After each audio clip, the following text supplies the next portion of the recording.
Hey, what's up, everybody? Welcome back to News Dose. And Ashish Sharma, the new Xbox CEO, as well as Matt Booty, made the rounds today for an interview that they did with Windows Central. And yet again, I have to say, Ashish Sharma is actually saying the right things. Now, whether or not she can, deliver on her claims, that's a bit of a different story. Only time will tell. Actions speak louder than words. But I'm certainly in the camp that at least wants to be optimistic, and one thing that she keeps reiterating on is the idea of the return of Xbox and putting its core players at the center of their decisions. In other words, or actually in her words, not to chase other communities, but instead to support their already established fan base and keep them at the core of their decisions. But interestingly, a new conversation is rising up right now, and that's the idea that Xbox could actually be bringing back their exclusives yet again. And there is a reason for this rampant speculation online, which only seems to have grown after today's interview. So stick around and we're going to talk all about that and the possibility of the return of Xbox exclusives under their new leadership. First, though, I do want to thank my supporters on Patreon and on YouTube memberships. Thank you just so much for what you do, and you will receive this video through early access.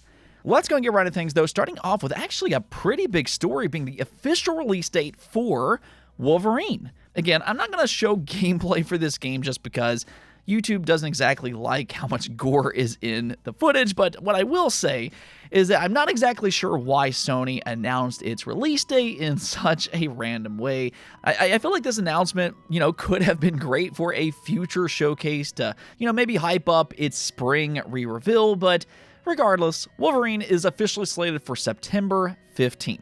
So there you go, and I mean, if anything else, this random announcement might have actually been kind of a smart move, because what it does is that it gets ahead of everybody else that is keying in for a potential September release, which, I feel like will be a lot more than most years. You have to kind of remember that GTA 6, or at least right now, is planning for a November launch. Now, I still believe there's a high chance that GTA 6 will see yet another delay, but at least for now, the smart move for game companies is to plan around that game just in case. So basically, don't plan for a November launch. And that means that September will be actually one of the most attractive months to launch in this year. So maybe Sony just wanted to get ahead of everybody else with an early announcement. Now, speaking of release dates, PI Mouse for Hire has now officially been delayed to April 16th. You can see their announcement here, which reads, "As we approach the final stages of development, we want to ensure that we are taking the extra time and care needed to make Mouse PI for Hire an experience to remember. We remain unwavering in our goal to deliver you the best game we can, and that will take just an extra few weeks." And these type of delays are always interesting to me, just because when I look through comments, there's always a few people who complain. They're upset for this reason or for that reason, and okay, whatever. It's a few extra weeks. It's really not that big of a deal, and in a lot of cases, it's actually the best thing that a game studio can do, because hypothetically, if this game were to release with some kind of game-breaking bug, then that would lose them a lot of potential customers. So, in my opinion, you should always root for the most optimized launch, and sometimes, as unfortunate as it may be, a delay is to ensure that. So, yeah, delays really don't bother me that much, and plus, there's plenty of other games to play right now. In the meantime, though, Mouse PI for Hire continues to look interesting, and I hope that it meets expectations. On a big update for the PlayStation 5 Pro, and PSSR is supposed to release sometime in 2026. We know that for a fact because Sony themselves have said that in the past. But for now, there's not really a lot of official information about what PSSR 2.0 actually includes. It's mostly been rumors and speculation. But interestingly, a new PSSR patent popped up online, and this patent does detail reduced frame rate drops and reductions to resolution in PS5 Pro games. So, in other words, developers might not have to lower the resolution of their game to make use of PSSR. And that would actually be a fairly big update that could bring over even more PS5 Pro games in the future. However, for me, somebody who actually owns the PS5 Pro, what I ultimately want is for the current PS5 Pro games to improve, because if I'm being completely honest about things, the PS5 Pro has been a mixed bag early on. Some games like Final Fantasy VII Rebirth are majorly improved on the PS5 Pro because it drastically improves its image quality compared to the base PlayStation 5. Unfortunately, though, for games like Silent Hill F, you might as well just play it on a different platform because the PS5 Pro version is actually worse than even the base PlayStation 5. So, yeah, I'd like a new update to fix that type of stuff, and maybe that just comes from enabling a toggle for PSSR, have it on or off, because clearly not every game has implemented it in a beneficial way. Give your player base some options. So, yeah, I hope the PSSR update will change things for the better because, well, for anybody who paid for the PS5 Pro, it's a lot of money. Let's make it actually worth it for them.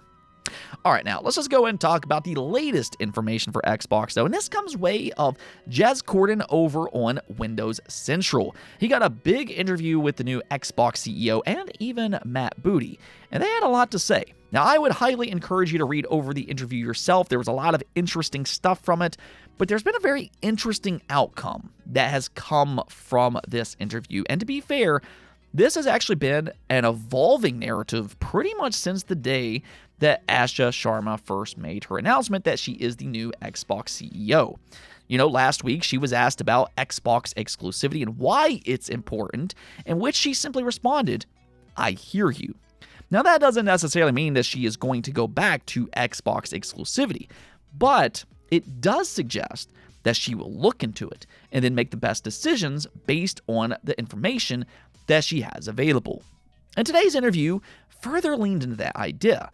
When she was asked about exclusivity and the pivot to multi-platform, she responded, "Right now, I need to learn candidly about the why of these decisions, what we were optimizing for, and what the data says about the Xbox strategy today. That's the honest answer. I'm looking at lifetime value, not just what happened in a previous moment, or in short-term efficiencies and things like that. The plan's the plan until it's not the plan." So once again, she is kind of suggesting that she's going to look at the data, and if the data tells her that Xbox was healthier under exclusivity, then they could actually return to that. Now, it is important to understand that that's not a guarantee, and even if it does happen, in her own words, it will take time. This is not a decision that's going to be made tomorrow.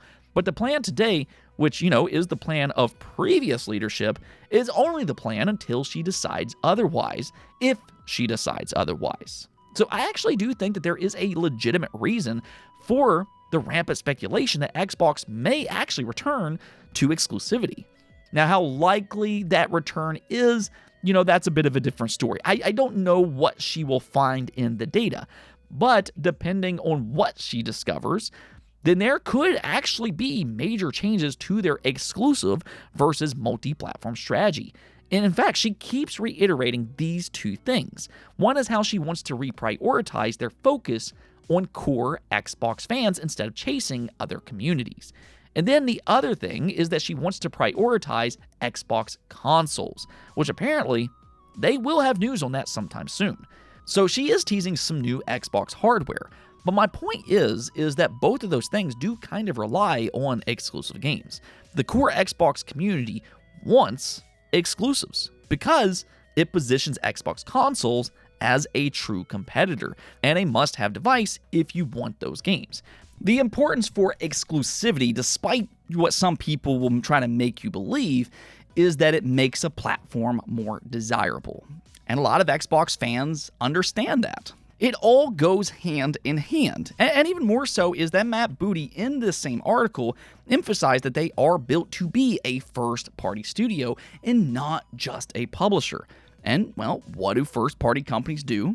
They make products specifically built for their platform. So again, depending on what the data tells them, exclusives very much could be on the table. Now, I'm not saying that's a high outcome. It all really depends on what they find in the data, but what I will say is that if they truly care about consoles and their established community like they claim, then what they've been doing these past 2 years clearly has not been working for them, and exclusivity is at the center of that conversation.